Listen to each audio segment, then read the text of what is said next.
Quando Allah, l'Eccelso, chiama i credenti nel Sacro Corano, la sua chiamata è spesso connessa alla concretizzazione della loro dichiarazione di fede verbale.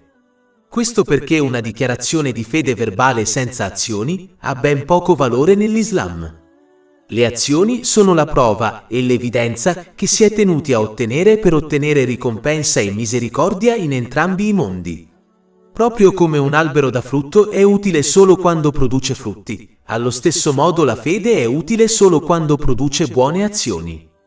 In questo caso, Allah, l'Eccelso, invita i credenti a comprendere gli effetti negativi dell'alcol in modo che possano evitarlo per propria scelta, poiché non era stato proibito in questa fase della rivelazione divina. Capitolo 4. An-Nisa, versetto 43. O voi che avete creduto, non accostatevi alla preghiera mentre siete ubriachi, finché non sapete cosa state dicendo. Questo comandamento venne poi abrogato da un altro versetto che proibiva le sostanze inebrianti. L'abrogazione è il processo mediante il quale un comando o un divieto viene sostituito, dopo un certo tempo, da un altro comando o divieto. Allah, l'Eccelso, ha impiegato questa tecnica per facilitare la transizione da non musulmano a musulmano convinto. Se tutti i comandamenti e i divieti finali venissero applicati in una sola volta, questo processo diventerebbe difficile. Questo è il motivo per cui l'alcol non fu proibito immediatamente nell'Islam, poiché rinunciarvi in un istante sarebbe stato difficile per la maggior parte delle persone che lo bevevano. Invece fu proibito gradualmente. Capitolo 2. Al-Baqara, versetto 219. Ti chiedono del vino e del gioco d'azzardo. Dia, in essi c'è un grande peccato, e teppure in alcuni un vantaggio per gli uomini. Ma il loro peccato è maggiore del loro vantaggio. E capitolo 4, An-Nisa, versetto 43. O voi che avete creduto, non accostatevi alla preghiera mentre siete ubriachi, finché non sapete cosa state dicendo. E infine capitolo 5, Al-Maidah, versetto 90. O voi che credete, in verità le bevande alcoliche, il gioco d'azzardo, i sacrifici sugli altari di pietra e le frecce divinatorie non sono altro che impurità provenienti dall'opera di Satana. Evitatele se volete prosperare. Questo processo è adottato anche dai medici che non prescrivono subito l'intera dose dei farmaci, ma piuttosto la aumentano gradualmente in modo che i pazienti si adattino in modo positivo. Questa strategia è stata in effetti una grande benedizione e misericordia da parte di Allah, l'Eccelso, poiché innumerevoli persone che hanno accettato l'Islam lo avrebbero rifiutato se tutti i comandamenti e i divieti finali fossero stati rivelati in una sola volta all'inizio della rivelazione. Come indicato dalla parte finale di questo versetto, sebbene Allah, l'Eccelso, abbia indubbiamente l'autorità di farlo, ha tuttavia scelto la via della facilità e della misericordia per le persone. Capitolo 4. An-Nisa, versetto 43. O voi che avete creduto, non accostatevi alla preghiera mentre siete ubriachi, finché non sapete cosa state dicendo. Invitare i musulmani a riflettere sugli effetti negativi dell'alcol prima di proibirlo indica che l'Islam è una religione di pensiero e non di imitazione cieca. Chi riflette sulle cose di questo mondo e sulle esperienze che affronta e giudica costantemente se queste conducano o meno alla pace mentale, comprenderà i passi da compiere in questo mondo e quelli da evitare. Inoltre, riflettere con la propria testa implica lo studio delle prove e delle evidenze chiare che indicano la veridicità dell'Islam all'interno degli insegnamenti islamici e condurrà a una fede forte. Una fede forte è essenziale per rimanere saldi nell'obbedienza ad Allah, l'Eccelso, indipendentemente dalle circostanze, sia nei momenti facili che in quelli difficili. Si coltiva una fede forte imparando e agendo in base ai chiari segni e insegnamenti contenuti nel Sacro Corano e nelle tradizioni del Santo Profeta Mohammed, pace e benedizioni su di lui. Questi insegnamenti rivelano che la sincera obbedienza ad Allah, l'Eccelso, favorisce la pace mentale in questa vita e nell'altra. Al contrario, coloro che trascurano gli insegnamenti islamici otterranno una fede debole. Tali individui cederanno facilmente ai propri desideri, dimenticando che rinunciare a tali desideri in favore dell'obbedienza ad Allah, l'eccelso, conduce in ultima analisi alla pace della mente in entrambi i mondi. Pertanto, è fondamentale costruire la certezza nella propria fede attraverso l'acquisizione della conoscenza islamica e la sua applicazione, assicurando un impegno costante nell'obbedire ad Allah, l'eccelso. Questo percorso implica l'utilizzo corretto delle benedizioni che ci sono state concesse, come indicato negli insegnamenti islamici. Così facendo, si può raggiungere un senso di pace e armonia, sia nel proprio stato mentale che fisico, incoraggiandoci a collocare correttamente tutti e ogni cosa nella nostra vita. Capitolo 4. An-Nisa, versetto 43. O voi che credete, non avvicinatevi alla preghiera mentre siete ubriachi finché non sapete cosa state dicendo o in uno stato di impurità rituale, eccetto coloro che passano attraverso un luogo di preghiera, finché non avete lavato tutto il vostro corpo. Questo versetto indica che gli uomini dovrebbero offrire le loro preghiere in moschea insieme alla congregazione. Il Sacro Corano indica l'importanza di offrire le preghiere obbligatorie in congregazione in moschea. Capitolo 2. Al-Baqara, versetto 43. Inchinatevi con coloro che si inchinano in adorazione e obbedienza.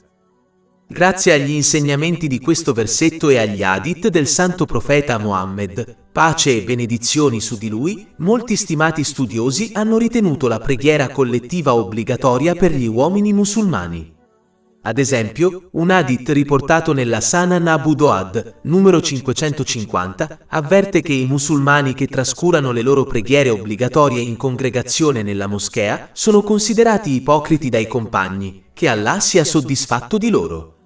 Inoltre, il santo profeta Muhammad, pace e benedizioni su di lui, avvertì persino di gravi conseguenze, affermando che avrebbe preso in considerazione l'idea di bruciare le case degli uomini che avessero saltato le loro preghiere in moschea senza una valida ragione.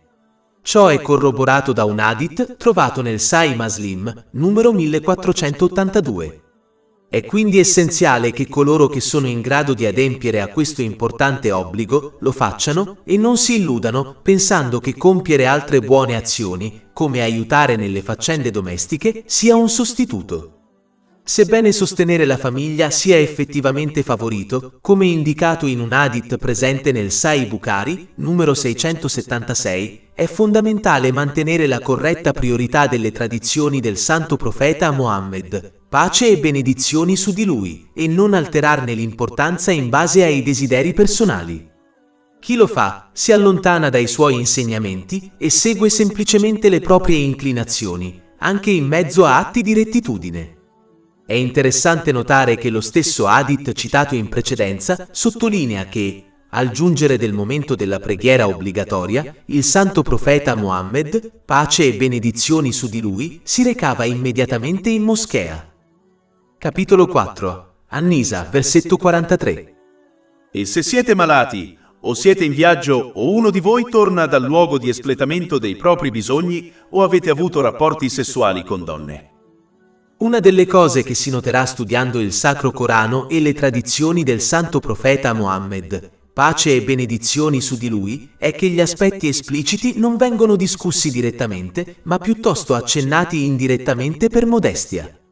Pertanto, essere modesti è una tradizione di Allah, l'eccelso, secondo il suo status infinito, e ognuno dovrebbe adottare la modestia in base al proprio livello creato, proprio come fece il santo profeta Muhammad, pace e benedizioni su di lui. In un hadith riportato nel Jami'at Tirmidhi, numero 2458, il santo profeta Muhammad, pace e benedizioni su di lui, sottolineò che la vera modestia verso Allah, l'eccelso, implica la salvaguardia della testa e del suo contenuto, la protezione dello stomaco e di ciò che contiene e la frequente contemplazione della morte. Concluse affermando che coloro che desiderano perseguire l'aldilà devono rinunciare agli ornamenti del mondo materiale. Questo hadith illustra come la modestia trascenda il semplice abbigliamento, permea tutti gli aspetti della vita. Proteggere la testa include la salvaguardia della lingua, degli occhi, delle orecchie e persino dei pensieri da attività peccaminose e futili. Evitare questioni futili è fondamentale, poiché spesso portano a pentimenti nel giorno del giudizio e possono rappresentare il primo passo verso il peccato. Anche se gli individui pensano di poter nascondere le proprie parole e i propri sguardi agli altri, non possono nasconderli ad Allah, l'Eccelso. Pertanto, proteggere queste parti del corpo simboleggia la vera modestia. Inoltre, proteggere lo stomaco implica l'astenersi da ricchezze e cibo illeciti, poiché indulgere in essi può portare al rifiuto delle proprie buone azioni, come indicato in un hadith del Sahih Muslim, numero 2342. Proprio come le proprie intenzioni costituiscono il fondamento interiore dell'Islam, il fondamento esteriore dell'Islam risiede nel guadagnare e usare ciò che è lecito. La modestia davanti ad Allah, l'Eccelso, implica anche un costante ricordo della morte. Questo ricordo è cruciale in quanto ispira un sincero impegno a obbedire ad Allah ed evitare i peccati, dato che non si sa quando arriverà la morte. Serve a ricordare che questa vita non è la dimora finale e che, immancabilmente, si passerà da essa. Tenere presente questo incoraggia a prepararsi per la propria destinazione finale, l'aldilà. Questa preparazione richiede di utilizzare correttamente le benedizioni concesse, come delineato nel Sacro Corano e nelle tradizioni del Santo Profeta Mohammed, pace e benedizioni su di lui. Al contrario, coloro che evitano di riflettere sulla morte trascureranno di prepararsi per il loro inevitabile viaggio verso l'aldilà. Invece, potrebbero concentrare tutti i loro sforzi sulla ricerca del piacere e dell'abbellimento della propria vita in questo mondo. Questa mentalità può portare a dimenticare Allah, l'Eccelso, e l'importanza della sincera obbedienza a Lui, con conseguenti difficoltà sia in questa vita che nell'aldilà. Capitolo 20 Taga, versetto 124. E chiunque si allontana dal mio ricordo avrà una vita triste, cioè difficile, e noi lo raduneremo, cioè lo resusciteremo cieco nel giorno della resurrezione. In definitiva, mostrare umiltà verso Allah, l'Eccelso, significa dare priorità all'aldilà rispetto alle distrazioni di questo mondo materiale. È fondamentale comprendere che ciò include l'utilizzo delle risorse materiali per soddisfare i bisogni personali e di coloro che dipendono da noi, evitando sprechi, eccessi e stravaganze, poiché questi tratti non sono graditi ad Allah, l'Eccelso. Capitolo 7 Al-Araf, versetto 31. Mangiate e bevete, ma non eccedete. In verità, egli non ama coloro che commettono eccessi. Concentrarsi sull'aldilà significa utilizzare correttamente le benedizioni ricevute, come delineato negli insegnamenti islamici, piuttosto che cercare semplicemente di soddisfare i propri desideri personali.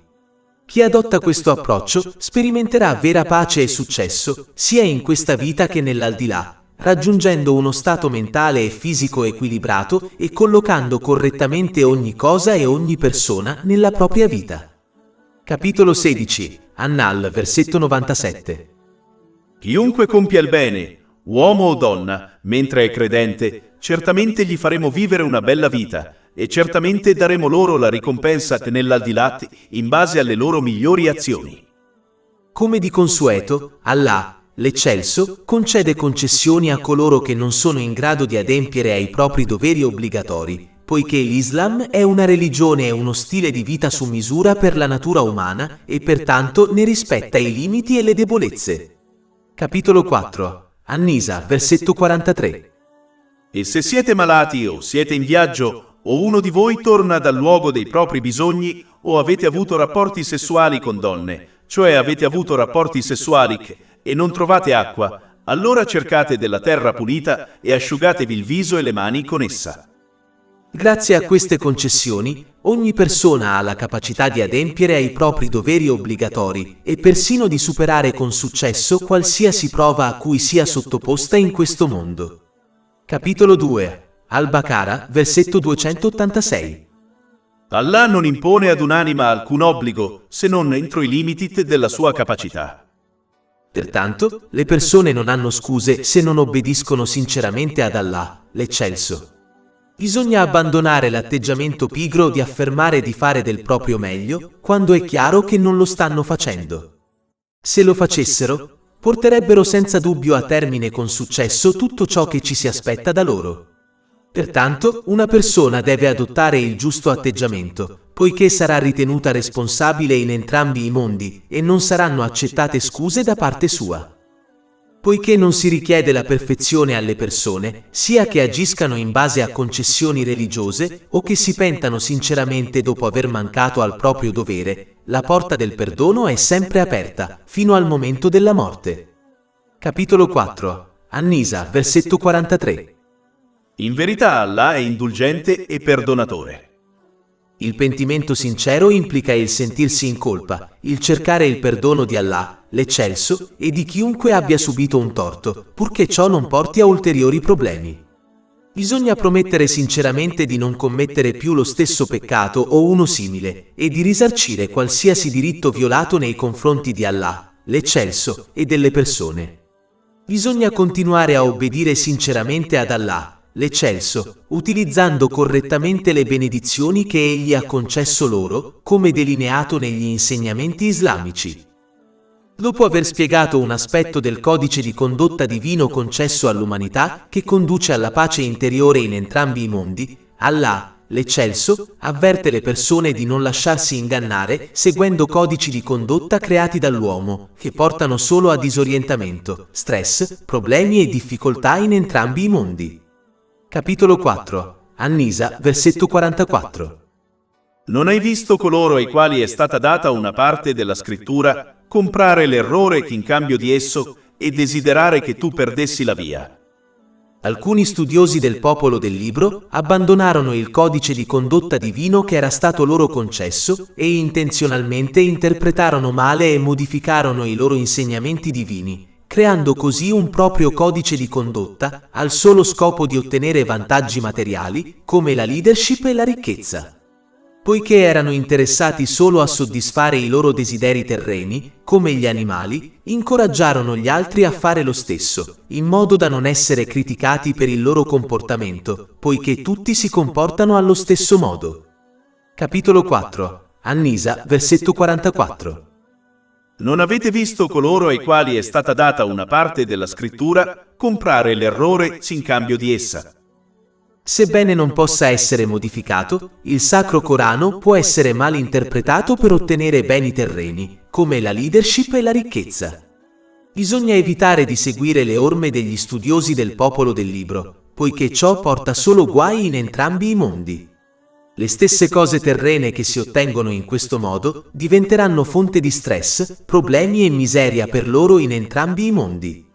Infatti il santo profeta Mohammed, pace e benedizioni su di lui, ha messo in guardia questa persona dall'inferno in un hadith trovato in Sunan ibn Majah, numero 253. E poiché questa persona fuorvia gli altri interpretando male gli insegnamenti del Sacro Corano, i suoi peccati aumenteranno in base a quante persone seguiranno le sue interpretazioni. Questo è stato avvertito in un hadith trovato in Jami' at-Tirmidhi, numero 2674. Capitolo 4. An-Nisa, versetto 44.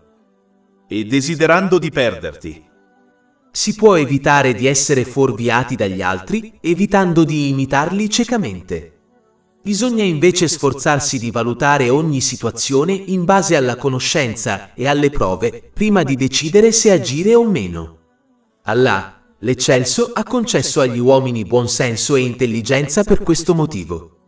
Anche seguire ciecamente gli insegnamenti islamici è stato criticato dall'Islam, poiché Allah, l'eccelso, vuole che le persone valutino gli insegnamenti islamici con mente aperta e li seguano con comprensione e intuizione. Capitolo 12 Yusuf, versetto 108.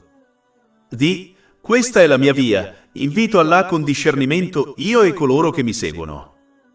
E capitolo 34 Saba, versetto 46. Di, vi consiglio solo una cosa, che siate fedeli ad Allah, cercate la verità in coppia e individualmente, e poi riflettiate. Non c'è follia nel vostro compagno. Egli è solo un ammonitore per voi, prima di un castigo severo.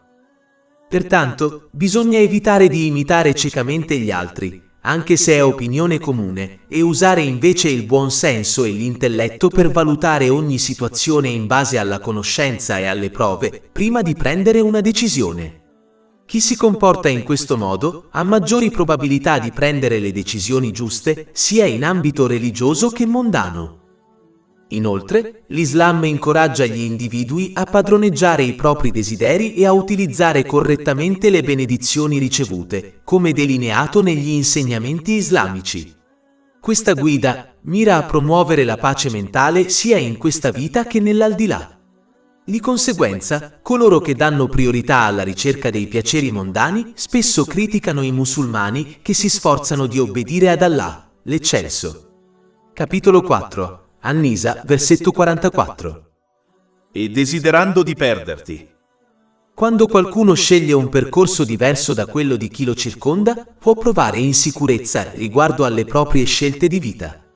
Potrebbe sentirsi a disagio nell'utilizzare correttamente le benedizioni che gli sono state concesse, soprattutto quando si trova ad affrontare critiche per il suo impegno nell'obbedire ad Allah, l'Altissimo. Tragicamente, questa negatività spesso ha origine dalla propria famiglia. Inoltre, la società, influenzata dai social media, dalla moda e dalle norme culturali prevalenti, tende a guardare dall'alto in basso coloro che si sforzano di vivere in conformità con i principi islamici. Questa reazione negativa è radicata nella preoccupazione che un autentico impegno verso l'Islam possa ostacolare la loro capacità di ottenere ricchezza e influenza.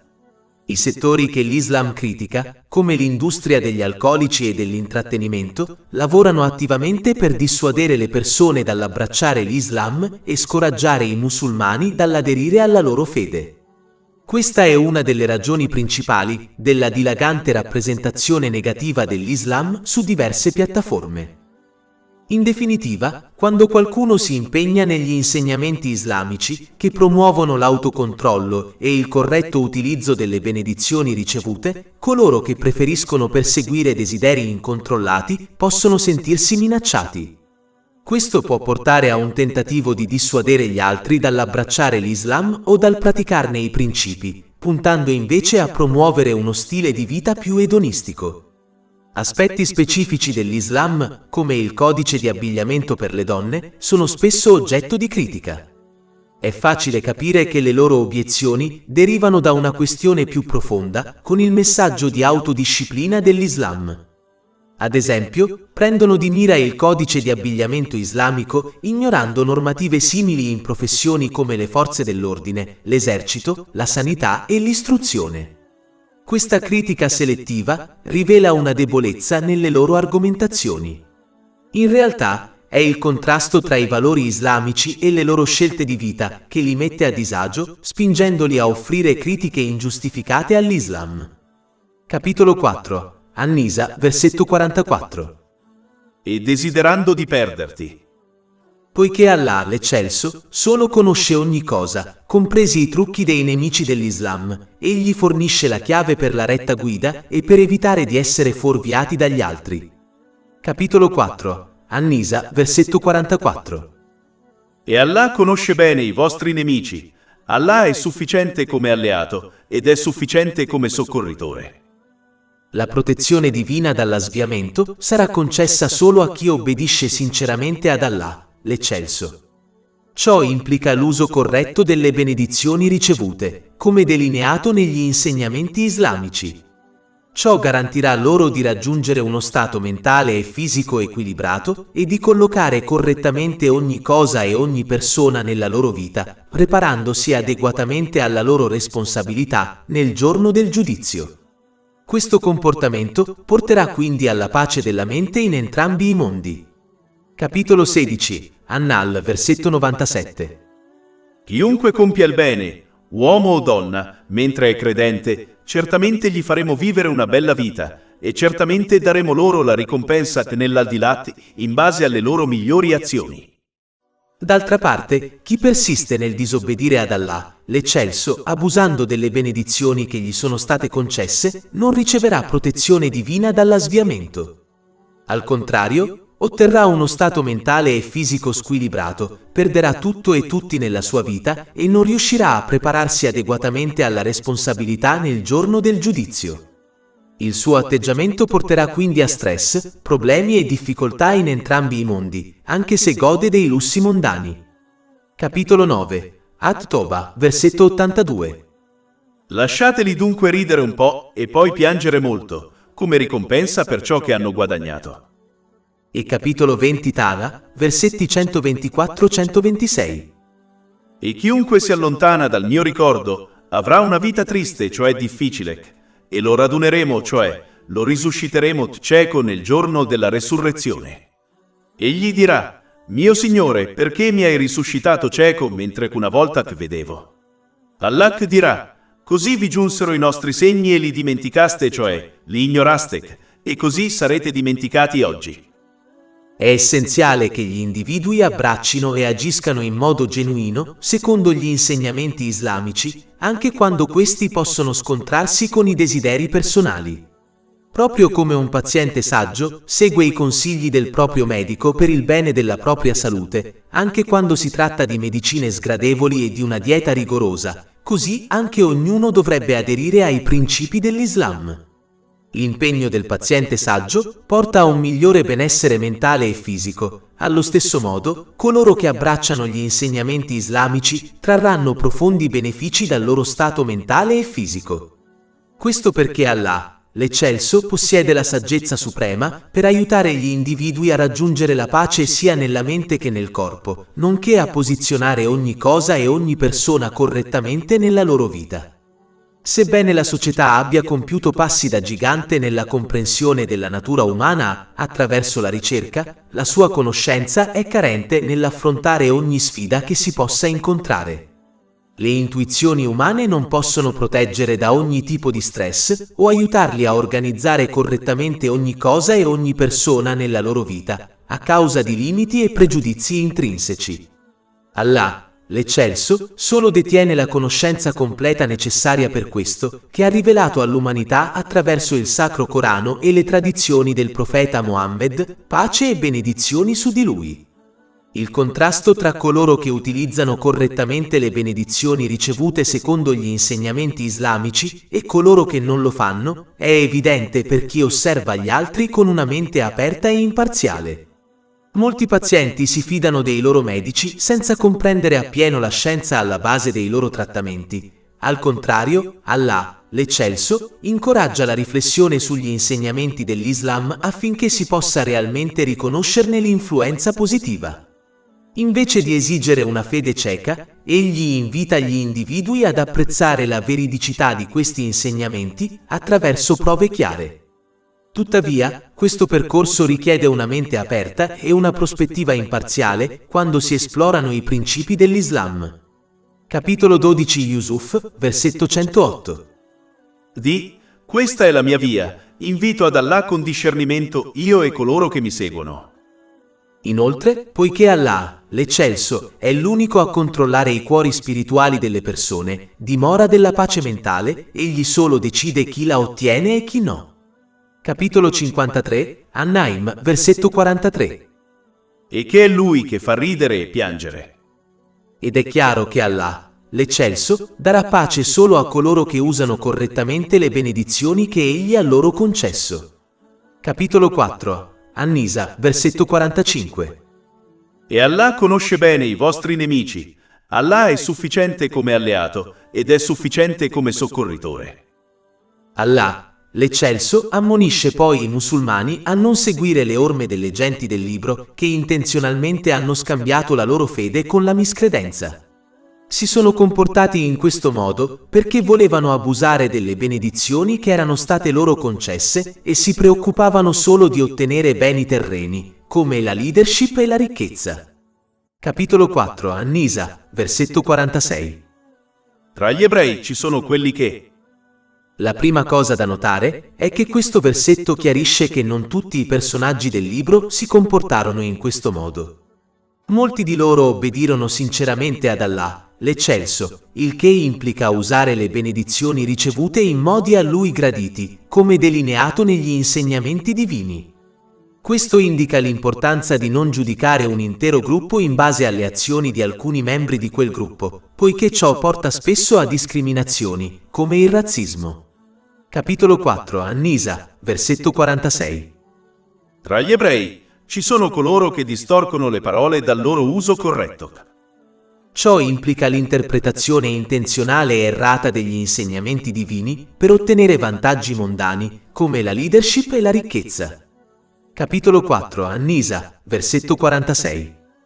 Tra gli ebrei ci sono coloro che distorcono le parole dal loro significato scorretto e dicono: noi udiamo e disobbediamo. Ascoltare e disobbedire significa accettare la fede verbalmente, ma non riuscire a concretizzarla attraverso le proprie azioni. Questo include anche conoscere la differenza tra obbedire ad Allah, l'Eccelso, e disobbedirgli, scegliendo intenzionalmente di disobbedirgli abusando delle benedizioni che ci sono state concesse. Capitolo 4, Annisa, versetto 46.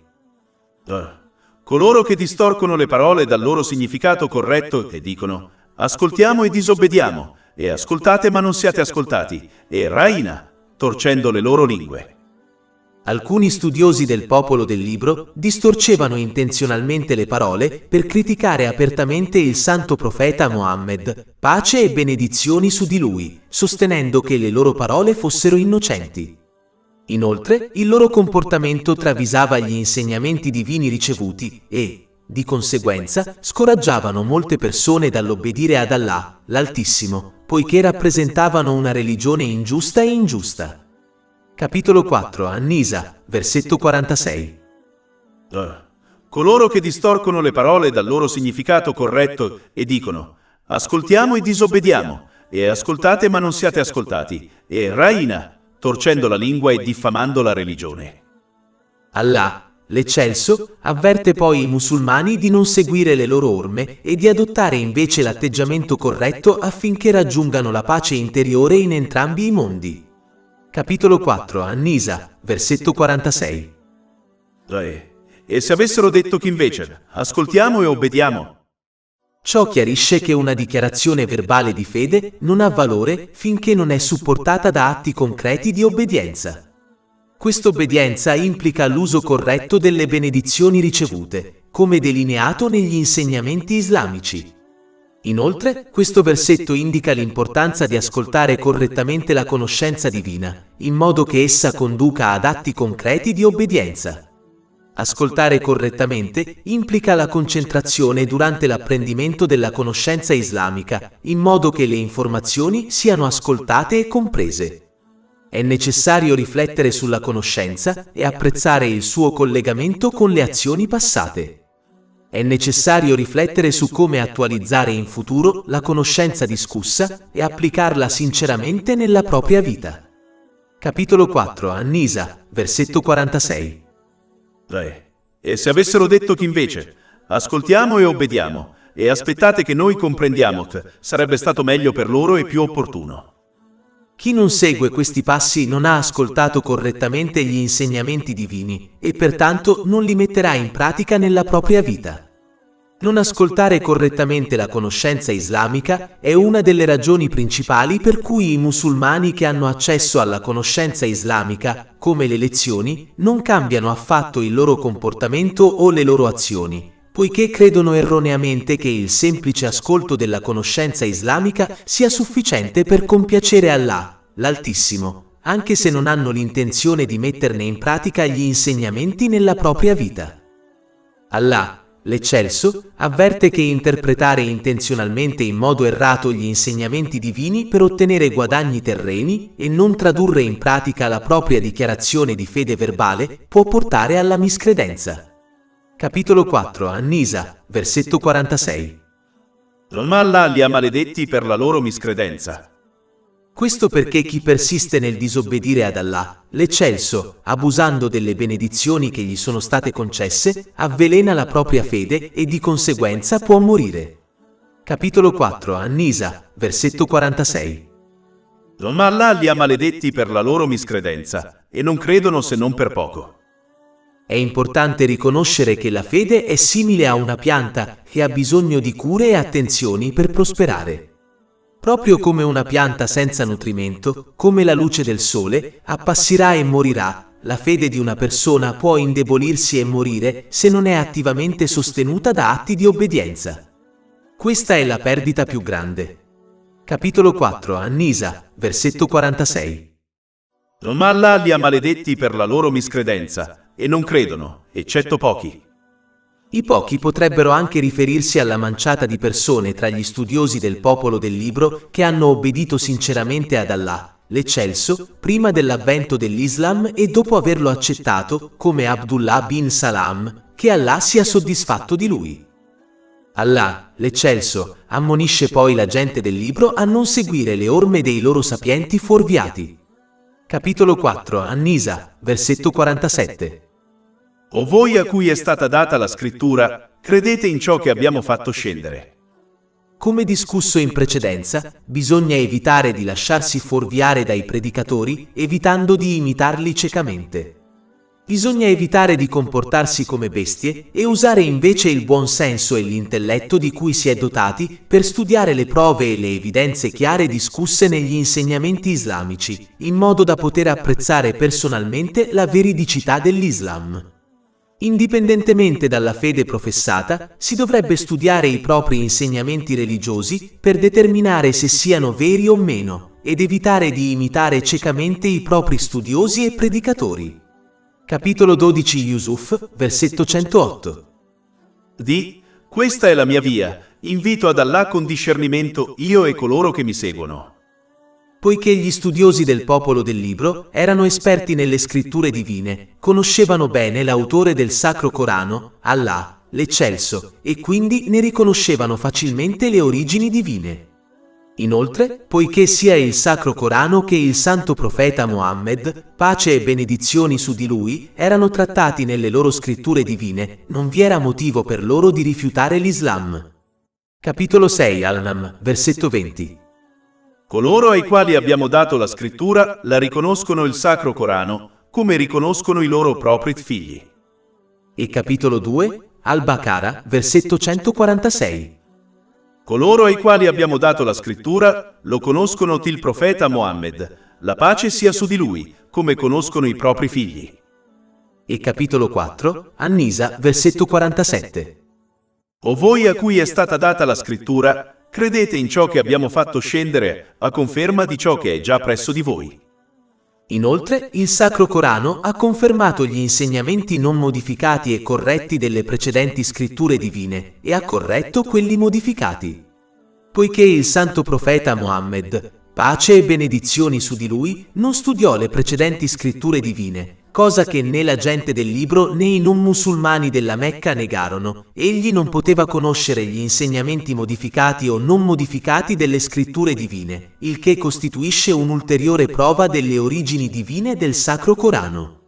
Capitolo 29 di Al-Kabut, versetto 48. E non hai recitato prima alcuna scrittura, né l'hai scritta con la mano destra. Altrimenti i falsificatori avrebbero avuto motivo di dubitare.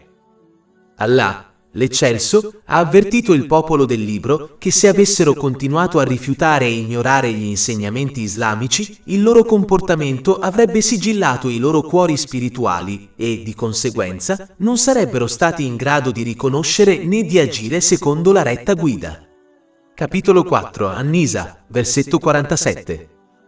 O voi a cui è stata data la scrittura, credete in ciò che abbiamo fatto scendere a conferma di ciò che è presso di voi, prima che distruggiamo i volti e li voltiamo verso le loro spalle.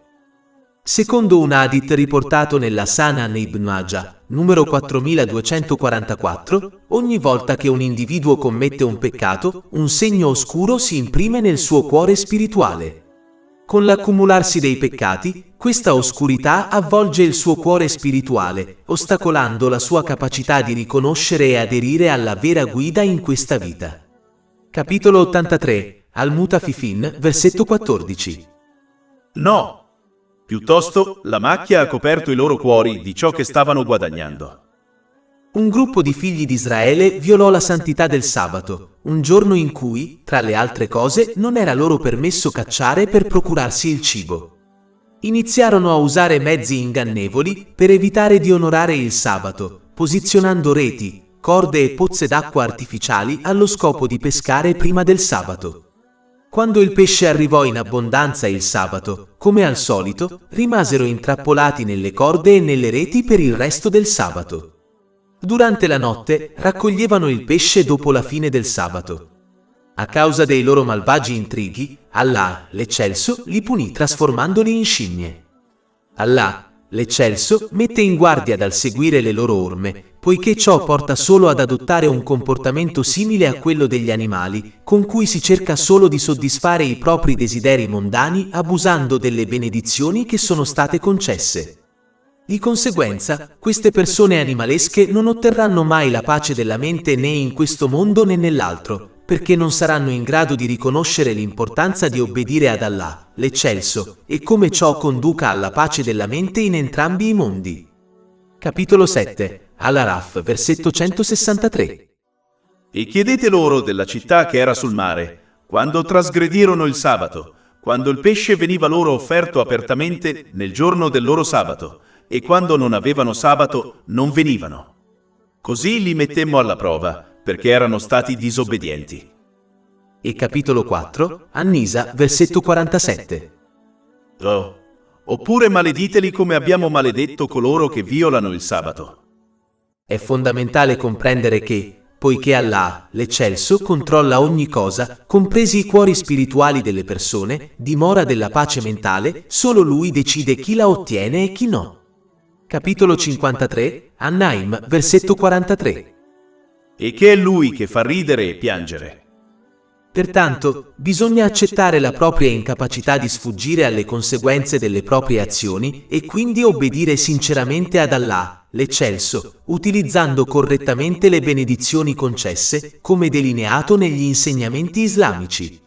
Ciò garantirà loro di raggiungere uno stato mentale e fisico equilibrato e di collocare correttamente ogni cosa e ogni persona nella loro vita, preparandosi adeguatamente alla loro responsabilità nel giorno del giudizio. Questo comportamento porterà quindi alla pace della mente in entrambi i mondi. Ma se persistono nella disobbedienza a Dio, abusando delle benedizioni concesse, otterranno uno stato mentale e fisico squilibrato e posizioneranno male ogni cosa e ogni persona nella loro vita. Il loro comportamento li porterà quindi a stress, problemi e difficoltà in entrambi i mondi, anche se godono di lussi mondani. Questi due risultati sono chiari quando si osservano coloro che obbediscono sinceramente ad Allah, l'Eccelso, e coloro che non lo fanno. Capitolo 4, An-Nisa, versetto 47. Il decreto di Allah è sempre compiuto. Allah, l'Eccelso, esortò quindi gli studiosi del popolo del libro, nonostante i loro gravi peccati e per estensione tutti gli uomini, a pentirsi sinceramente, poiché la porta del perdono è aperta a tutti, fino alla morte. Capitolo 4, An-Nisa, versetto 48. In verità Allah non perdona la compagnia di qualcuno che gli è simile, ma perdona ciò che è inferiore a ciò che egli vuole. Gli studiosi islamici sono universalmente concordi nel ritenere che il peccato che non sarà perdonato da Allah, l'Altissimo, nel giorno del giudizio sia la miscredenza.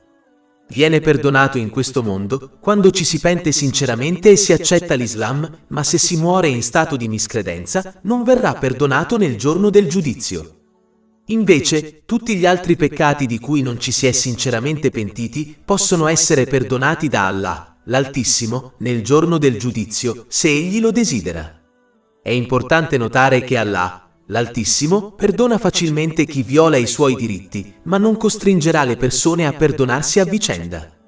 Quando la giustizia sarà stabilita nel giorno del giudizio, il trasgressore sarà costretto a consegnare le sue buone azioni alle vittime e, se necessario, si prenderà i peccati delle vittime. Questo potrebbe causare la sventura del trasgressore all'inferno. Ciò è stato avvertito in un hadith trovato nel Sahih Muslim, numero 6579. Sebbene Allah, l'Eccelso, possa perdonare tutti i peccati, a meno che non si perdoni la miscredenza nel giorno del giudizio, non si devono adottare illusioni, poiché ciò non farà altro che incoraggiare a persistere nella disobbedienza ad Allah, l'Eccelso. Le illusioni implicano il persistere nella disobbedienza ad Allah, l'Eccelso, aspettandosi la sua misericordia e il suo perdono in entrambi i mondi. Questo atteggiamento non ha valore nell'Islam. Mentre la vera speranza implica lo sforzo nell'obbedienza ad Allah, l'eccelso, il che implica l'uso corretto delle benedizioni concesse secondo gli insegnamenti islamici e la riforma del proprio comportamento, sperando poi nella misericordia e nel perdono di Allah, l'eccelso, in entrambi i mondi. Questa differenza è stata discussa in un hadith trovato in Jami' at-Tirmidhi, numero 2459. Pertanto, bisogna comprendere la differenza e assicurarsi di adottare una vera speranza nella misericordia e nel perdono di Allah, l'eccelso, ed evitare illusioni, poiché non saranno di aiuto né in questo mondo né nell'altro. Infine, chi adotta un pio desiderio potrebbe benissimo scoprire di lasciare questo mondo senza la propria fede, poiché ha persistito nella disobbedienza ad Allah, l'eccelso, abusando delle benedizioni che egli gli aveva concesso. La fede è come una pianta delicata che ha bisogno di cure e attenzioni per prosperare. Proprio come una pianta necessita di nutrimento, come la luce del sole e l'acqua per prosperare, la fede esige nutrimento attraverso atti di obbedienza. Quando si trascura questa cura, la fede può appassire e morire, portando a una profonda perdita. E se ciò accade, questa persona non sarà perdonata da Allah, l'eccelso, nel giorno del giudizio. Capitolo 4, An-Nisa, versetto 48. In verità Allah non perdona la compagnia di qualcuno che gli è simile, ma perdona ciò che è inferiore a ciò che egli vuole. Questo versetto potrebbe anche riferirsi al politeismo minore. Il politeismo minore implica il compiere una buona azione per qualsiasi motivo diverso dal compiacere Allah, l'eccelso. Questo è stato avvertito in un hadith trovato in Sunan Ibn Majah, numero 3989. L'insincerità di questa persona non sarà trascurata né perdonata e pertanto non otterrà alcuna ricompensa in questo mondo o nell'altro. Questo è stato avvertito in un hadith trovato in Jami' at-Tirmidhi, numero 3154. Bisogna quindi evitare i comportamenti che portano alla perdita della ricompensa e alla punizione nell'aldilà, come i desideri irrealizzabili e il politeismo minore, pentendosi sinceramente di tali comportamenti. Il pentimento sincero consiste nel provare sincero rimorso, nel chiedere perdono ad Allah, l'eccelso, e a chiunque si sia offeso, purché ciò non porti a ulteriori problemi. È essenziale impegnarsi sinceramente a evitare gli stessi errori in futuro e a rettificare qualsiasi diritto che sia stato violato nei confronti di Allah, l'eccelso, e degli altri. Inoltre, bisogna sforzarsi di obbedire ad Allah, l'eccelso, fedelmente, utilizzando le benedizioni che egli ha elargito loro in conformità con i principi islamici. Capitolo 4, An-Nisa, versetto 48. In verità Allah non perdona la compagnia di qualcuno che gli è simile, ma perdona ciò che è inferiore a ciò che egli vuole. Allah, l'eccelso, non perdonerà la miscredenza nel giorno del giudizio, poiché vanificherebbe lo scopo della vita in questo mondo. Capitolo 67 Al-Malk, versetto 2. Colui che ha creato la morte e la vita per mettervi alla prova, per vedere chi di voi è migliore nelle opere. Se a tutti gli studenti che sostengono un esame venisse concesso un voto sufficiente, anche se alcuni di loro non superano l'esame, sostenere l'esame sarebbe inutile. Il punto centrale di un esame è distinguere tra chi merita di essere promosso e chi merita di essere bocciato. Se Allah, l'Altissimo, permettesse ai miscredenti di entrare in paradiso con i credenti, ciò equivarrebbe a rendere i due gruppi uguali, il che contraddice chiaramente la giustizia e l'equità. Capitolo 45. Al-Yatiyah, versetto 21. O forse coloro che commettono il male credono che li renderemo uguali nella vita e nella morte come coloro che hanno creduto e compiuto il bene. È male ciò che giudicano. Sebbene Allah, l'eccelso, sia misericordioso, la sua misericordia non contraddice la sua giustizia e la sua equità, poiché ciò porterebbe a comportamenti negativi, da cui egli è esente. Un giudice mondano verrebbe duramente criticato e rimosso dal suo incarico se perdonasse ogni criminale senza punirlo. Come ci si può aspettare un simile comportamento da Allah, l'eccelso, il migliore dei giudici? In questo mondo non si può raggiungere il successo terreno senza lotta e impegno, come diventare medico. Poiché ottenere l'accesso al paradiso è un successo molto più grande di qualsiasi successo terreno, richiede quindi una certa dose di lotta. La lotta minima per ottenere l'accesso al paradiso è la fede, anche se si sono commessi peccati con la propria fede. Inoltre, la miscredenza è un chiaro atto di sfida al proprio creatore e sostenitore e un chiaro rifiuto del suo scopo di creazione. Capitolo 51 Ad-Dariyah, versetto 56. E non ho creato i djinn e gli uomini, se non perché mi adorassero, obbedissero. Chi rifiuta il suo creatore, Allah, l'Altissimo, merita di essere rifiutato da Lui nel giorno del giudizio. Chi non riesce a realizzare lo scopo della sua creazione, merita di essere scartato nel giorno del giudizio, proprio come un'invenzione che non riesce a realizzare il suo scopo di creazione viene etichettata come fallita e scartata. Un non musulmano è soggetto alla punizione eterna all'inferno perché la sua esistenza transitoria sulla terra è stata rovinata dalla sua mancanza di fede in Allah, l'Altissimo, che si oppone alla sua eterna unicità. Di conseguenza, le ripercussioni di questa miscredenza sono perpetue anche nell'aldilà. Inoltre, non si dovrebbe essere ingannati pensando che, poiché il perdono di Allah, l'Eccelso, è illimitato, egli debba perdonare anche il politeismo. Ma la verità è che il perdono totale di tutti i peccati si applicherà solo a chi crede nell'unicità di Allah, l'Eccelso. Chi non crede nella sua unicità, per definizione, non crede che la misericordia e il perdono di Allah, l'Eccelso, siano illimitati, poiché ha dato la capacità di perdonare e concedere misericordia a qualcuno diverso da Allah, l'Eccelso. O si crede nell'unicità di Allah, l'Eccelso, credendo quindi che il suo perdono sia infinito e che quindi possa superare tutti i propri peccati. Oppure si fallisce nel credere nell'unicità di Allah, l'Eccelso, fallendo quindi nel perdono infinito di Allah, l'Eccelso. Se non si crede che il suo perdono sia infinito, allora il suo perdono non si applicherà a loro, pertanto egli non perdonerà il loro politeismo a meno che non si pentano sinceramente. Infine, chi sceglie la miscredenza incoraggerà anche gli altri a fare lo stesso, poiché la sua scelta apparirà come libertà, sebbene sia un inganno.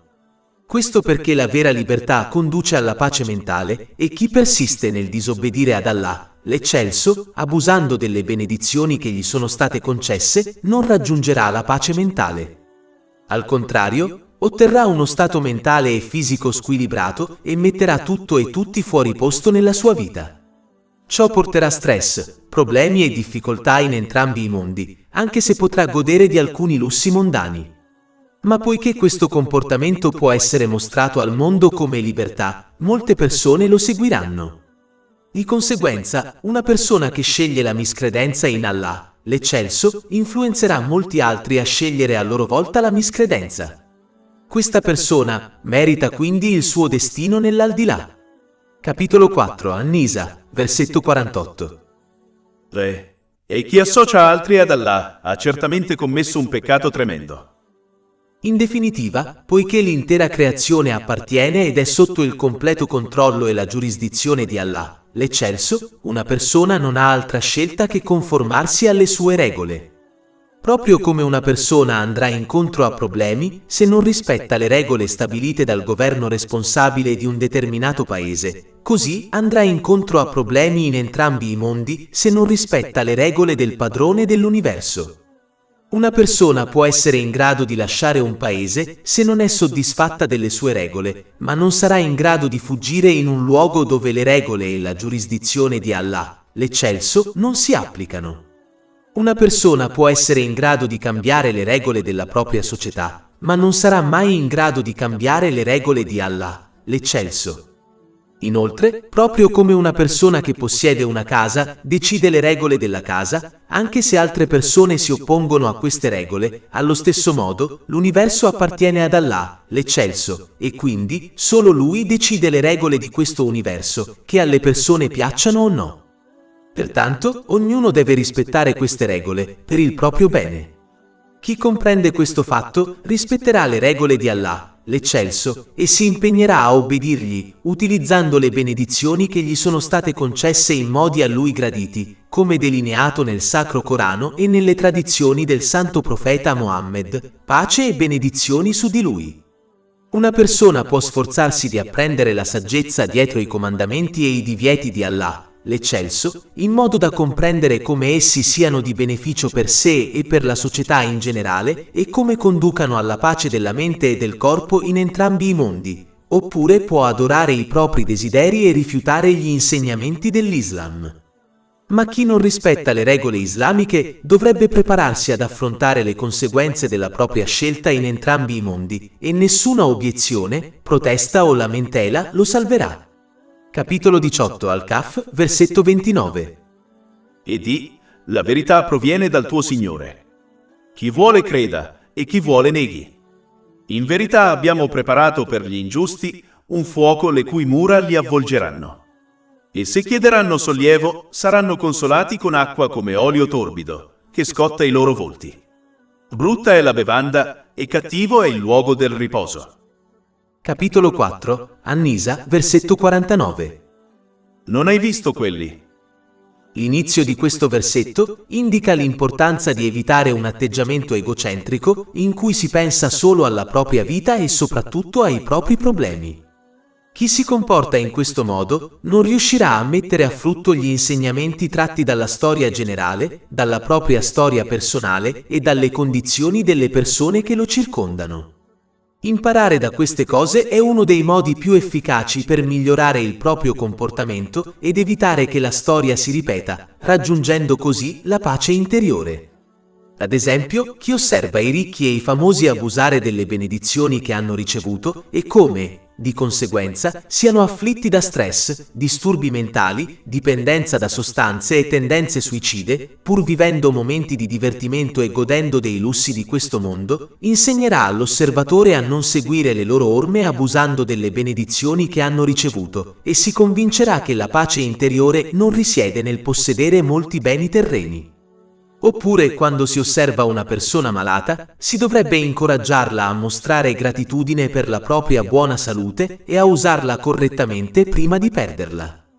Pertanto, l'Islam incoraggia regolarmente i musulmani a diventare persone osservanti invece di persone assorbite dai propri affari e che non prestano attenzione a nient'altro. Capitolo 47 Maometto, versetto 10. Non hanno forse viaggiato attraverso il paese e visto quale fu la fine di coloro che li precedettero? Come avvertito in precedenza, chi adotta un pio desiderio persisterà nella disobbedienza ad Allah, l'eccelso. Il pio desiderio fu adottato dalla gente del libro, poiché presumeva di essere gli amati di Allah, l'eccelso, e il suo popolo speciale. Capitolo 5 Al-Maidah, versetto 18. Ma gli ebrei e i cristiani dicono: siamo figli di Allah e del suo amato. Dio, perché allora vi punisce per i vostri peccati? Piuttosto, siete esseri umani tra coloro che Egli ha creato. Egli perdona chi vuole e punisce chi vuole. Affermano che il perdono e la misericordia sono garantiti a prescindere dalle loro azioni. Capitolo 4 An-Nisa, versetto 49. Non hai visto quelli che si dicono puri? Purtroppo, molti musulmani hanno adottato lo stesso pio desiderio. Queste persone ignoranti credono che, appartenendo alla nazione del santo profeta Mohammed, pace e benedizioni su di lui, saranno perdonati a prescindere dalle loro azioni.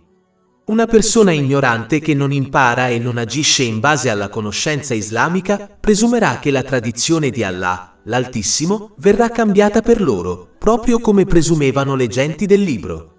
In altre parole, sebbene egli abbia punito e punirà le nazioni precedenti che gli hanno persistentemente disobbedito, la persona ignorante crede che questa tradizione verrà cambiata per loro. Ma non riesce a comprendere che la tradizione di Allah, l'Altissimo, non cambia per nessuno o per nessuna nazione. Capitolo 35 Fatir, versetto 43. Aspettano forse altro che la via, cioè il destino dei popoli precedenti. Ma non troverai mai alcun cambiamento nella via, cioè il metodo stabilito di Allah, e non troverai mai alcun cambiamento nella via di Allah. Come discusso in precedenza, quando si adottano illusioni, si corre il serio rischio di perdere la fede. Le persone del libro che adottarono illusioni presumevano di essere ancora credenti, pur non credendo, e quindi affermavano con audacia che sarebbero entrati in paradiso, anche se prima fossero stati sottoposti a una piccola punizione. Capitolo 2 Al-Baqarah, versetto 80. E dicono: il fuoco non ci toccherà se non per pochi giorni. Avete stretto un patto con Allah. Allah non romperà mai il suo patto. O dite di Allah ciò che non sapete. Purtroppo, alcuni musulmani hanno adottato lo stesso atteggiamento, dando per scontato di avere la certezza di lasciare questo mondo con la loro fede e, di conseguenza, considerandosi puri e salvati. Capitolo 4, An-Nisa, versetto 49. Non hai visto quelli che si dicono puri? Ma Allah, l'Eccelso, chiarisce che la purezza risiede nel sostenere con le azioni la propria dichiarazione di fede verbale. Ciò implica obbedire sinceramente ad Allah, l'Eccelso, utilizzando correttamente le benedizioni che Egli ha concesso loro, come delineato negli insegnamenti islamici. Questo comportamento garantirà che le proprie intenzioni, parole e azioni siano pure e, a sua volta, condurrà alla pace mentale in entrambi i mondi, attraverso il raggiungimento di uno stato mentale e fisico equilibrato e il corretto posizionamento di ogni cosa e di ogni persona nella propria vita, preparandosi adeguatamente alla propria responsabilità nel giorno del giudizio. Capitolo 4, An-Nisa, versetto 49. E invece Allah purifica chi vuole. Che si scelga o meno la via della purezza, si dovranno affrontare le conseguenze della propria scelta in entrambi i mondi. Capitolo 4, An-Nisa, versetto 49. Non viene loro fatta ingiustizia, nemmeno un filo dentro un seme di datterok. Come accennato in precedenza, chi si abbandona a illusioni, presumendo di avere una relazione speciale con Allah, l'Altissimo, e di avere quindi la salvezza garantita, anche se persiste nella sua disobbedienza, attribuisce ingiustizia e iniquità ad Allah, l'Altissimo. Sostiene che Allah, l'Altissimo, tratterà chi compie il male tra loro allo stesso modo di chi fa il bene. Capitolo 45, Ayatiyah, versetto 21. O forse coloro che commettono il male credono che li renderemo uguali nella vita e nella morte come coloro che hanno creduto e compiuto il bene. È male ciò che giudicano. Questa credenza errata e profondamente irrispettosa nei confronti di Allah, l'Altissimo, è sufficiente a distruggere una persona. Capitolo 4, An-Nisa, versetto 50. Guarda come inventano falsità contro Allah, e questo è già un peccato manifesto. Bisogna quindi evitare di adottare una credenza errata riguardo ad Allah, l'Eccelso, imparando i suoi attributi e nomi divini che sono stati discussi nel Sacro Corano e nelle tradizioni del Santo Profeta Muhammad, pace e benedizioni su di lui. Questo garantirà che si creda in Allah, l'Eccelso, nel modo corretto. Questo garantirà che gli si obbedisca sinceramente, usando correttamente le benedizioni che egli ha concesso loro, come delineato negli insegnamenti islamici. Al contrario, chi rimane ignorante degli attributi e dei nomi divini di Allah, l'Eccelso, adotterà una credenza errata in Lui che porta solo alla sua disobbedienza, come un pio desiderio. Ad esempio, chi comprende correttamente che Allah, l'Eccelso, è perdonatore, si sforzerà di obbedirgli sinceramente e spererà che egli perdonerà i suoi peccati. Ma chi crede erroneamente nel perdono di Allah, l'Eccelso, persisterà nella sua disobbedienza, presumendo che egli li perdonerà. Allah, l'Eccelso, critica poi coloro che adottano innovazioni religiose e consuetudinarie, ignorando gli insegnamenti divini che egli ha concesso loro. Capitolo 4, An-Nisa, versetto 51. Non avete visto coloro ai quali è stata data una porzione della scrittura che credono nella superstizione e nei falsi oggetti di culto? In particolare, alcuni studiosi del popolo del libro adottarono strane usanze e credenze che contraddicevano i loro insegnamenti divini per ottenere vantaggi terreni, come la leadership e la ricchezza. Purtroppo, molti musulmani si comportano allo stesso modo, immersi nelle innovazioni religiose e culturali, dando loro la priorità rispetto agli insegnamenti islamici. Questo atteggiamento deve essere evitato. Bisogna attenersi rigorosamente alle due fonti di guida, il Sacro Corano e le tradizioni del Santo Profeta Muhammad, pace e benedizioni su di lui, ed evitare tutte le altre fonti di conoscenza religiosa. Quanto più si agisce in base ad altre fonti di conoscenza religiosa, anche se queste conducono a buone azioni, tanto meno si agirà in base alle due fonti di guida, il che a sua volta porta a un errore. Per questo motivo, il santo profeta Mohammed, pace e benedizioni su di lui, ha avvertito in un hadith trovato nella Sanan Abu Doad, numero 4606, che qualsiasi questione che non sia radicata nelle due fonti di guida sarà respinta da Allah, l'Eccelso. Inoltre, più si agisce basandosi su altre fonti di conoscenza religiosa, più si inizierà ad agire su cose che contraddicono gli insegnamenti dell'Islam. È così che il diavolo svia le persone, passo dopo passo. Ad esempio, a una persona in difficoltà verrà consigliato di eseguire determinati esercizi spirituali che contraddicono e sfidano gli insegnamenti dell'Islam. Poiché questa persona è ignorante e ha l'abitudine di agire basandosi su altre fonti di conoscenza religiosa, cadrà facilmente in questa trappola e inizierà a eseguire esercizi spirituali che sfidano direttamente gli insegnamenti dell'Islam. Inizierà persino a credere cose su Allah, l'Eccelso e l'universo che contraddicono anche gli insegnamenti dell'Islam, come credere che persone o creature soprannaturali possano controllare il loro destino, poiché la loro conoscenza proviene da altre fonti rispetto alle due fonti di guida.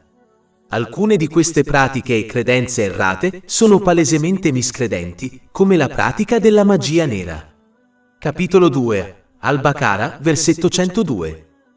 Non fu Salomone a non credere, ma i diavoli a non credere, insegnando alla gente la magia e ciò che era stato rivelato ai due angeli a Babilonia, Harut e Marut. Ma essi, i due angeli, non insegnano a nessuno, a meno che non dicano: siamo una tentazione, quindi non essere incredulo praticando la magia. Quindi un musulmano può perdere la propria fede senza nemmeno rendersene conto, poiché ha l'abitudine di agire basandosi su altre fonti di conoscenza religiosa. Ecco perché agire su innovazioni religiose che non sono radicate nelle due fonti di guida equivale a seguire le orme del diavolo. Capitolo 2. Al-Baqara, versetto 208. O voi che credete, entrate nell'Islam completamente che perfettamente, e non seguite le orme di Satana. In verità, egli è per voi un nemico dichiarato.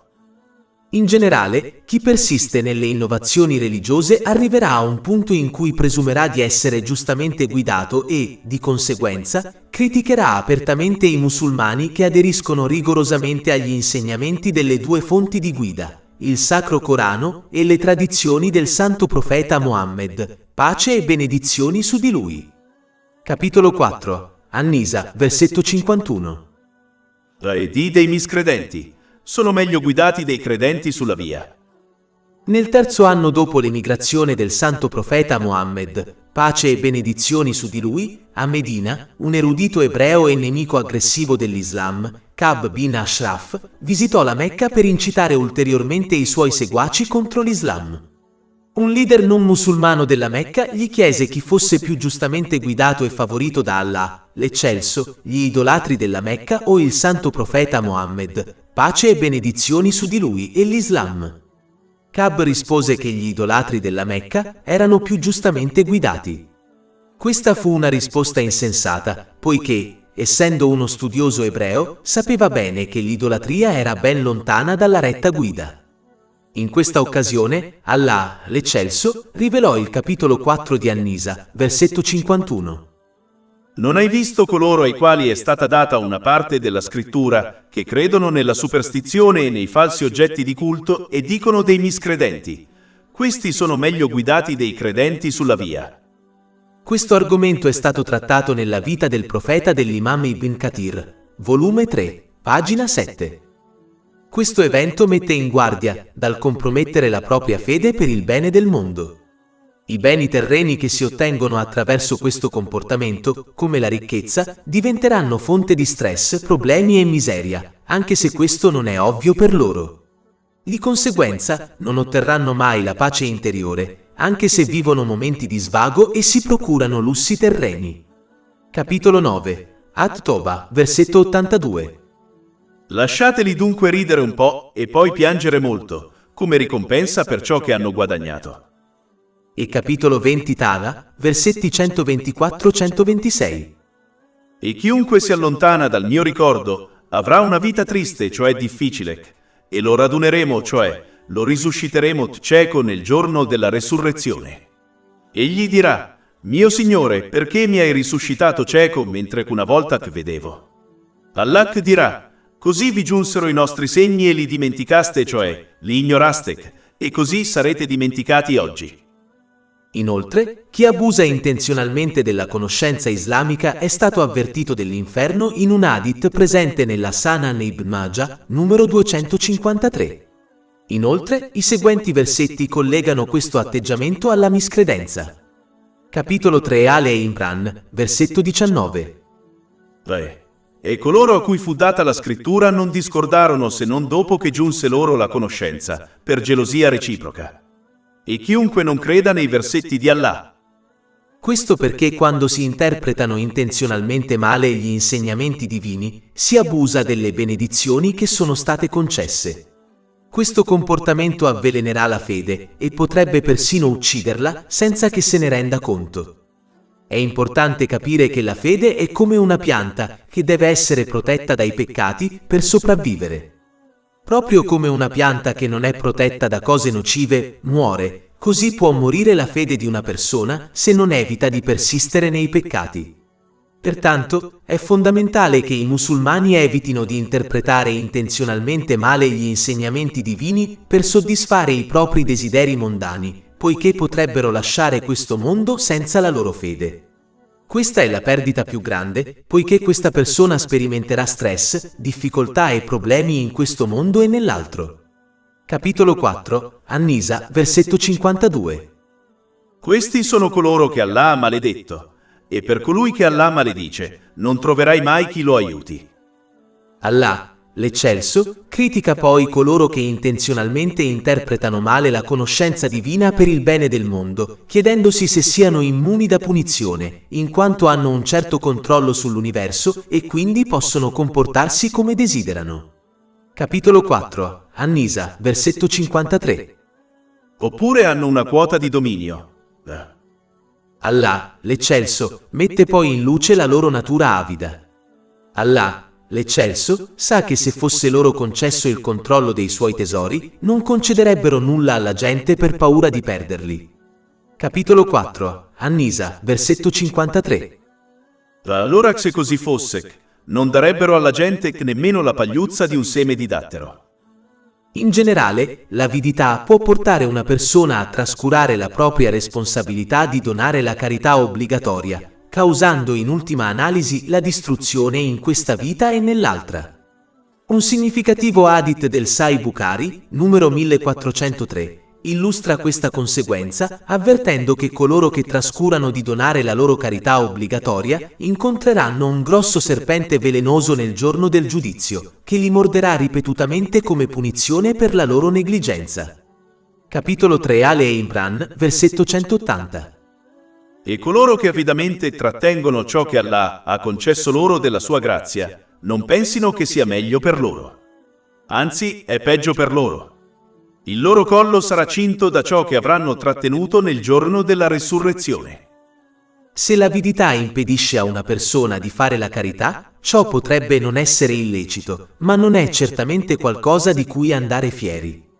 Contraddice le caratteristiche di un vero credente.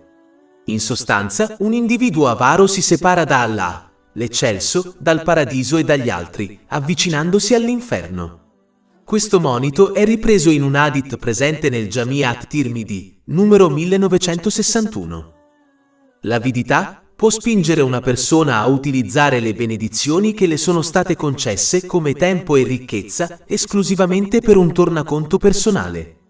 Spesso si trascura che la vera pace e il successo, sia in questa vita che nell'aldilà, derivano dall'utilizzare ciò che le è stato donato in un modo che piaccia ad Allah, l'Eccelso, che è il vero proprietario e donatore di ogni benedizione. Una persona avida tende a preoccuparsi dei propri diritti, trascurando facilmente i diritti di Allah, dell'Altissimo e degli altri.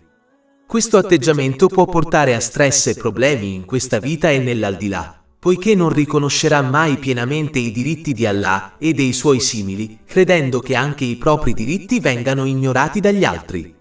Inoltre, un individuo avido può influenzare gli altri ad agire con avidità per mascherare il proprio comportamento. Pertanto è saggio stare alla larga dagli individui avidi, poiché la loro mentalità potrebbe facilmente condurre qualcuno sulla stessa strada. Allah, l'Eccelso, critica poi l'invidia che la gente del libro nutrì nei confronti del santo profeta Mohammed, pace e benedizioni su di lui. Capitolo 4, An-Nisa, versetto 54. Oppure invidiano la gente per ciò che Allah ha dato loro della sua grazia.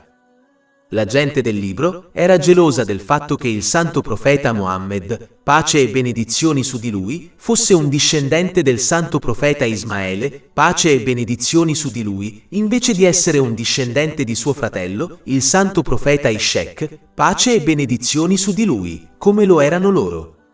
Poiché la loro intera religione era stata plasmata attorno all'importanza della discendenza, che secondo loro conferiva loro superiorità sul resto dell'umanità, non potevano accettare e seguire un santo profeta, pace e benedizioni su di lui, che proveniva da una discendenza diversa. Ciò avrebbe solo distrutto il complesso di superiorità che avevano creato. Per quanto riguarda i non musulmani della Mecca, essendo padroni della lingua araba, sapevano che il Sacro Corano non era parola di un essere creato. E avendo trascorso 40 anni con il santo profeta Mohammed, pace e benedizioni su di lui, prima della sua proclamazione della profezia, sapevano che non era un bugiardo. Capitolo 10 Yunus, versetto 16. Perché ero rimasto tra voi tutta la vita prima. Allora non ragionate. I nobili non musulmani della Mecca non riuscivano a vivere accettando e seguendo il santo profeta Mohammed, pace e benedizioni su di lui, che era un povero orfano, nonostante appartenesse alla tribù più nobile. Desiderando leadership, potere e ricchezza, divennero gelosi quando il santo profeta Mohammed, pace e benedizioni su di lui, annunciò la sua profezia e gli fu conferita la leadership e la superiorità su tutto il creato. Capitolo 4, An-Nisa, versetto 54. Oppure invidiano la gente per ciò che Allah ha dato loro della sua grazia. L'invidia è un peccato grave che deve essere evitato a tutti i costi. È un peccato grave perché chi invidia sfida direttamente la scelta di Allah, l'Altissimo. Si comporta come se Allah, l'Altissimo, avesse commesso un errore concedendo una particolare benedizione a qualcun altro al posto suo. Chi permette alla propria invidia di lottare verbalmente e fisicamente contro la persona che invidia, non farà altro che distruggere le proprie buone azioni. Questo è stato avvertito in un hadith trovato in Sunan Ibn Majah, numero 4210. L'invidia legittima si ha quando si desidera ottenere una benedizione simile a quella di qualcun altro, senza che quest'ultimo perda ciò che gli è stato concesso. Sebbene questo tipo di invidia sia lecito, è tuttavia lodevole solo in questioni religiose e biasimevole in questioni mondane. Ad esempio, il santo profeta Mohammed, pace e benedizioni su di lui, ha consigliato 2 casi di invidia legittima e lodevole in un hadith trovato in Sahih Muslim, numero 1896. Si può invidiare la persona che usa correttamente la propria conoscenza e la insegna agli altri. L'altra persona che si può invidiare è quella che ottiene ricchezze legittime e le spende in modi graditi ad Allah, l'Eccelso. Bisogna evitare l'invidia, comprendendo che si tratta di un peccato grave che sfida la scelta di Allah, l'Eccelso, di distribuire i beni. Bisogna comprendere che Allah, l'Eccelso, concede a ciascuno ciò che è meglio per lui. Capitolo 2, Al-Baqara, versetto 216. Ma forse odiate una cosa ed è un bene per voi, e forse amate una cosa ed è un male per voi. E Allah sa, mentre voi non sapete.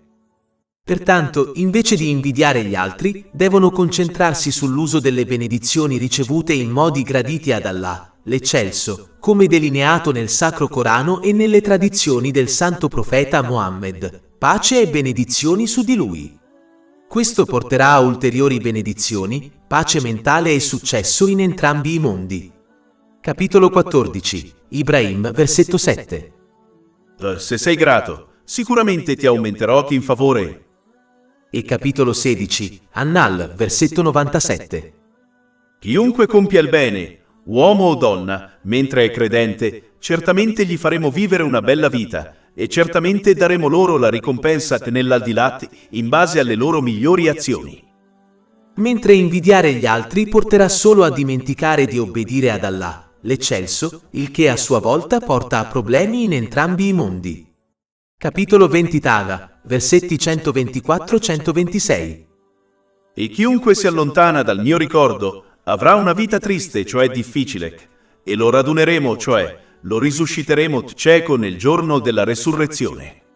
Egli dirà: mio Signore, perché mi hai risuscitato cieco mentre che una volta che vedevo?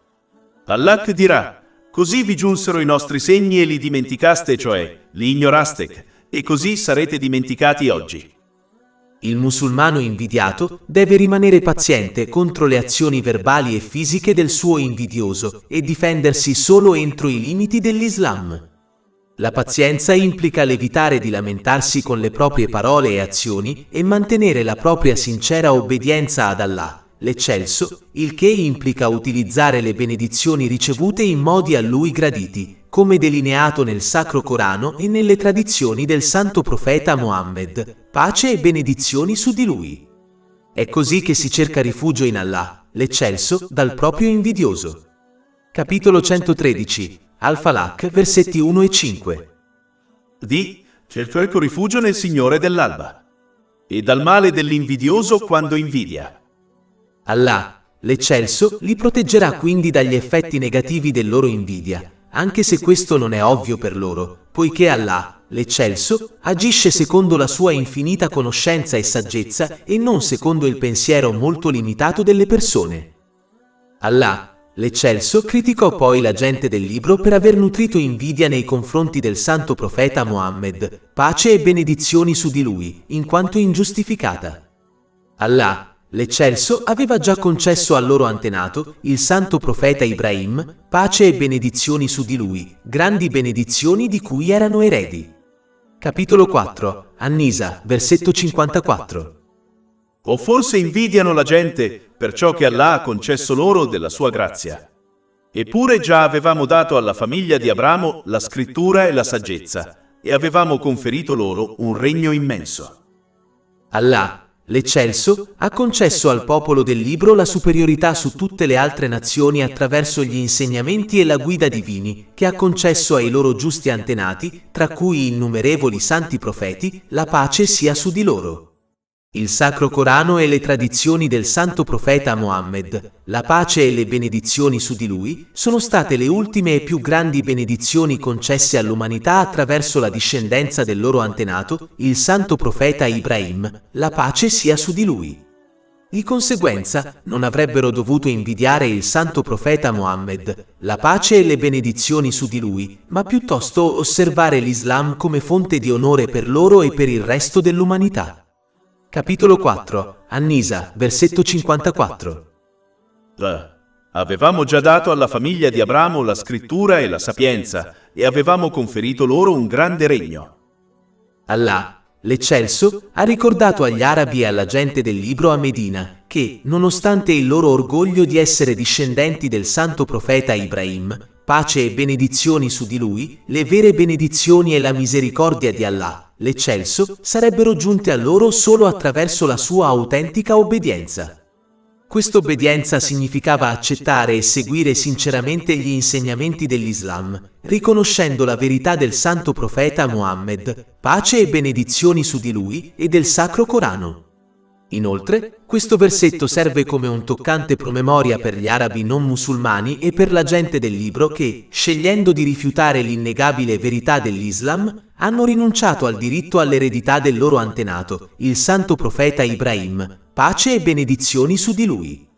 Invece, questa eredità sarebbe stata affidata a coloro che incarnavano veramente i suoi insegnamenti, vale a dire il santo profeta Mohammed, pace e benedizioni su di lui, insieme ai suoi compagni, che Allah sia soddisfatto di loro. Se gli arabi non musulmani e la gente del libro persistessero nella loro disobbedienza, perderebbero le benedizioni derivanti dall'eredità del santo profeta Ibrahim, pace su di lui, sia in questa vita che nell'aldilà. Capitolo 4, An-Nisa, versetto 54. Avevamo già dato alla famiglia di Abramo la scrittura e la sapienza, e avevamo conferito loro un grande regno. In generale, il libro potrebbe riferirsi alla legge, ovvero al codice di condotta che le persone devono seguire per usare correttamente le benedizioni che hanno ricevuto. Questo garantirà loro di raggiungere la pace interiore e di rispettare i diritti di Allah, l'Altissimo, e del popolo. Questa legge garantirà quindi la diffusione della pace e della giustizia nella società. La saggezza è necessaria perché insegna alle persone come applicare correttamente la propria conoscenza, come la legge, affinché sia di beneficio per sé e per gli altri in entrambi i mondi. Sia la legge che la saggezza sono necessarie per creare una società giusta e pacifica. La legge senza saggezza può essere facilmente fraintesa, poiché le persone possono trovare scappatoie al suo interno per fare del male agli altri. La saggezza senza legge indurrà le persone ad adottare un codice di condotta che sia in linea con la loro definizione di ciò che è corretto e retto.